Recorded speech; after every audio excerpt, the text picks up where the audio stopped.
আমি এই সুজুকি অ্যাক্সেসটা নিলাম। আমি এখন আছি গোয়ার নর্দার্ন মোস্ট কুয়েরিম বিচে, আর আমার ডান দিকে আরব সাগর। পার্কিং ফিটা বড্ড বেশি।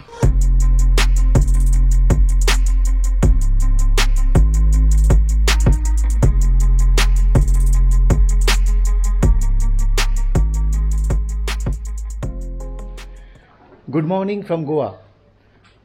আজ 26শে অক্টোবর 2024, এখন বাজে সকাল 7:20।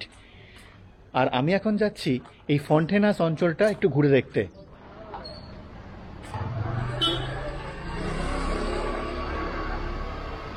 এই ফন্টেনাস হলো গোয়ার রাজধানী পানাজির এক পুরনো ল্যাটিন হেরিটেজ টাউন। 1984 সালে ইউনেস্কো জায়গাটিকে হেরিটেজ জোন হিসেবে রেকগনাইজ করে। 1770 সাল নাগাদ, মানে আজ থেকে প্রায় 250 বছর আগে, এই পর্তুগিজ সেটেলমেন্ট গড়ে ওঠে।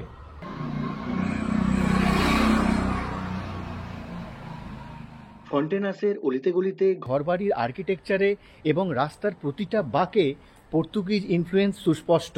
সরু গলি রাস্তা, দুধারে প্যাস্টেল কালারের পর্তুগিজ স্থাপত্যের বাড়ির সারি, বাড়িগুলোর মাথায় লাল টালির ছাউনি, আর প্রায় প্রতিটা বাড়িতেই ছোট ছোট ব্যালকনি।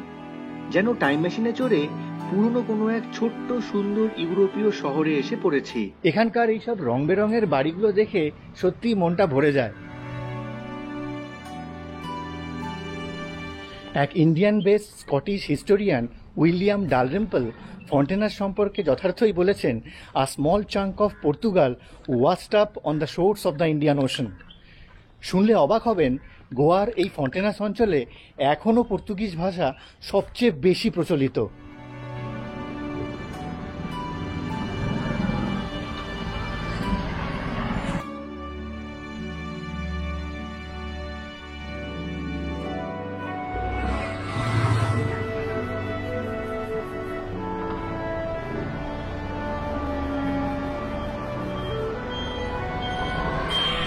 এখন এখানকার এক ফেমাস বেকারিতে ব্রেকফাস্ট করতে যাচ্ছি।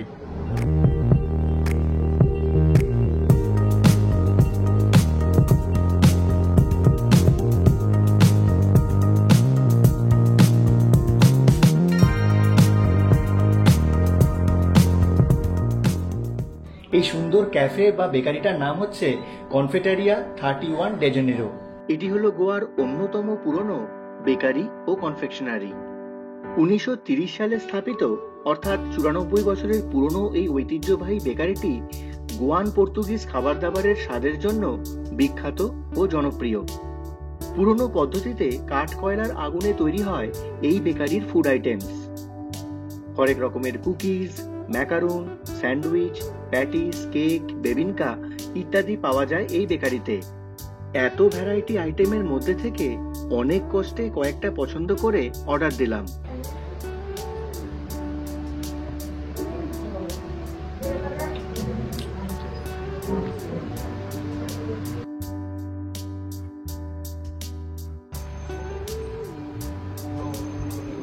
এই চিকেন মেও স্যান্ডউইচটা অসাধারণ খেতে। চিকেনের পুরো ফিলিংটা ভেতরে দেওয়া। এটার দাম হচ্ছে 180 টাকা। এই হচ্ছে ভেতরে চিকেনের ফিলিংটা।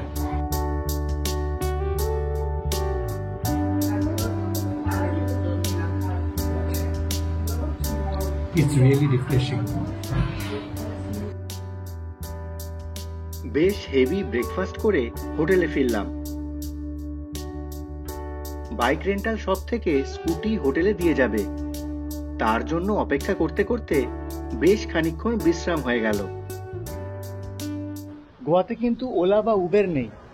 এই গোয়ার বিভিন্ন জায়গা ঘুরে দেখার সবচেয়ে ভালো উপায় হলো স্কুটি বা বাইক রেন্টাল। আমি এই সুজুকি অ্যাক্সেসটা নিলাম, যার ভাড়া পড়েছে পার ডে 500 টাকা করে। এখানে যে কোনো বাইক নেওয়ার আগে ভালোভাবে 4-5টা একবার দেখে নেবেন এবং ছবি তুলে নেবেন। এছাড়াও বাইকের জন্য 500 টাকা সিকিউরিটি ডিপোজিট রাখতে হয়, যেটা রিফান্ডেবল। আর তার সঙ্গে লাগে লাইসেন্স আর একটা যে কোনো গভর্নমেন্ট আইডি প্রুফ। এর থেকে কম রেন্টেও স্কুটি পাওয়া যায়, আপনি 300-350 টাকায় হয়তো পেয়ে যাবেন। কিন্তু এখন যেহেতু সিজন চলছে, সেই জন্য এখন ভাড়াটা একটু বেশি। আর তার ওপর নতুন স্কুটি হলে সেটারও ভাড়া বেশি হয়। এরপর স্কুটি নিয়ে জাস্ট বেরিয়ে পড়লাম। মান্ডোভি নদীর ওপরের পুরনো সেতু দিয়ে স্কুটি নিয়ে যাচ্ছি। ডান দিকের ওই উঁচু ব্রিজটার নাম অটল সেতু, যেটা 2019 সালে যানবাহন চলাচলের জন্য খুলে দেওয়া হয়।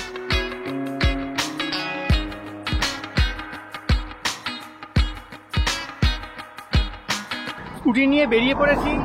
প্রথমে আমরা এক্সপ্লোর করব নর্থ গোয়া।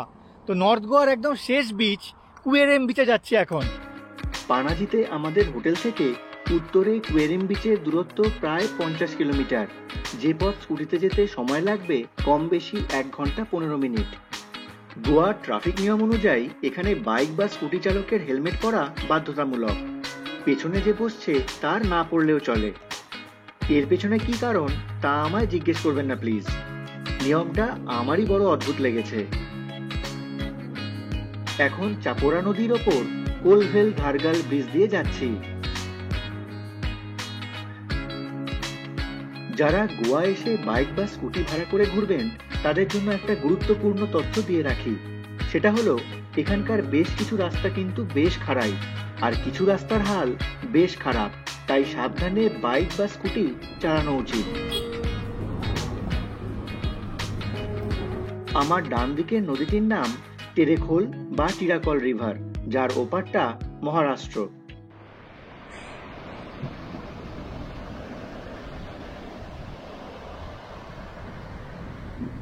আমি এখন আছি গোয়ার নর্দার্ন মোস্ট কুয়েরিম বিচে, আর আমার ডান দিকে আরব সাগর।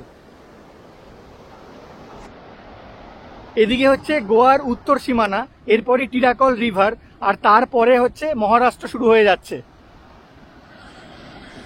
আর এদিকটাতে হচ্ছে আরাম্বল বিচ, ওদিকে এরপর যাব।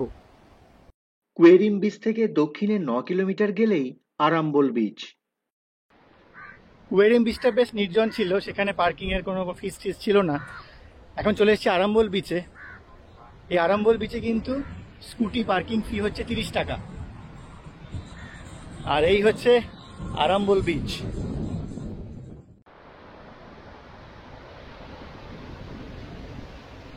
আরাম্বল বিচ। আরাম্বল বিচের এদিকটা হচ্ছে কুয়েরিম বিচ, আর এদিকটা অ্যাশভেম আর মরজিম বিচ।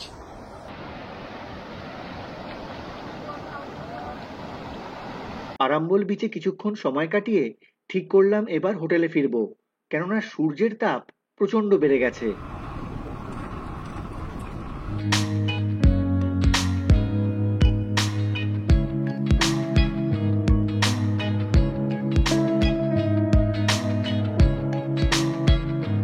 বিকেলে প্রথমে যাব ক্যান্ডোলিম বিচ, হোটেল থেকে যার দূরত্ব 12 কিলোমিটার। স্কুটিতে আধ ঘন্টা মতো সময় লাগবে যেতে। এই ক্যান্ডোলিম বিচের সামনে পার্কিং করলাম। এখানে পার্কিং ফি হচ্ছে 50 টাকা। পার্কিং ফিটা বড্ড বেশি।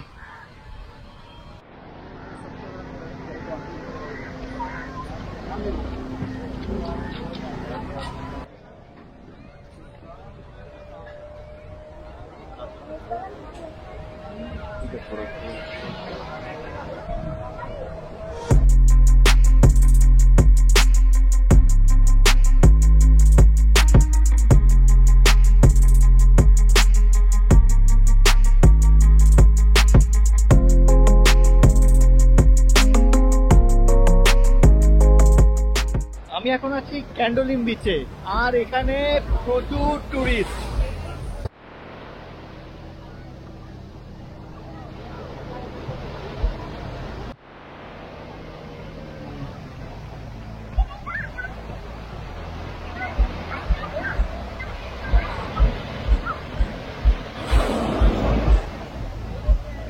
ক্যান্ডোলিম বিচ থেকে বাগা বিচ 6 কিলোমিটার রাস্তা স্কুটিতে মাত্র 20 মিনিটে পৌঁছে গেলাম।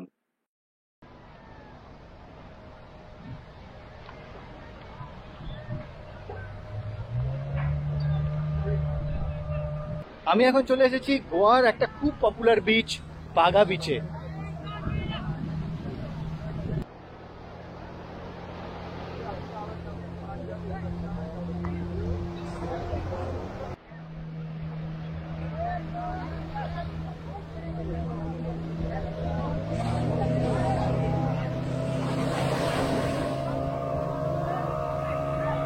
আমি এখন বাগা বীচের বালুকা বেলা হেঁটে বেড়াচ্ছি। ওইদিকে পাহাড়, প্রচুর লোক আছে, এদিকে একটু ফাঁকা ফাঁকা, আর এদিকে সূর্যাস্ত হচ্ছে, ঠান্ডা ঠান্ডা হাওয়া দিচ্ছে, দারুণ লাগছে।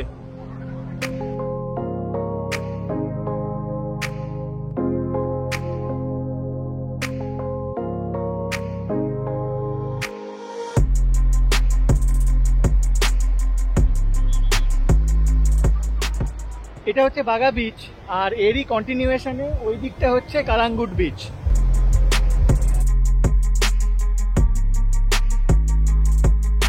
এক আর্টিস্ট বালিতে কি সুন্দর স্যান্ড আর্ট তৈরি করছে দেখুন।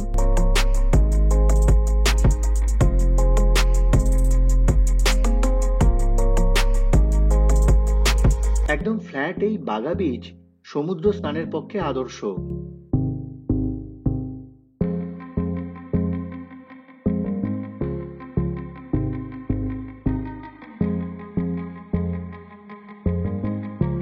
বাগা বিচের ধারে রেস্টুরেন্ট বা বিচ স্যাকগুলো সন্ধেবেলা আলো ঝলমল হয়ে ওঠে। আমোদ প্রমোদের সব রকম বন্দোবস্তই আছে এখানে। ব্রিটোজ নামে খুব পপুলার একটা সি সাইড রেস্টুরেন্টে গেলাম আমরা, যেখানে মেঝেটা পুরোটাই বালিময়। খাবার দাবারের গুণমানও বেশ ভালো।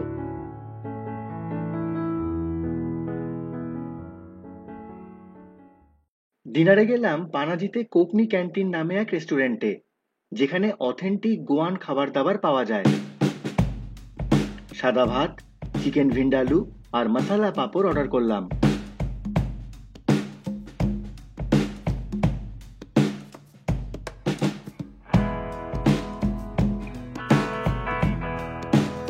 শেষ পাতে নিলাম পর্তুগিজ ডেজার্ট সেরাডুরা। উফ, এটা ছিল জাস্ট ইয়াম্মি। পরদিন গোয়ার কোথায় কোথায় ঘুরলাম তা জানতে দেখতে হবে আগামী পর্ব, আর যেটা আসবে শুধুমাত্র এই চ্যানেলে।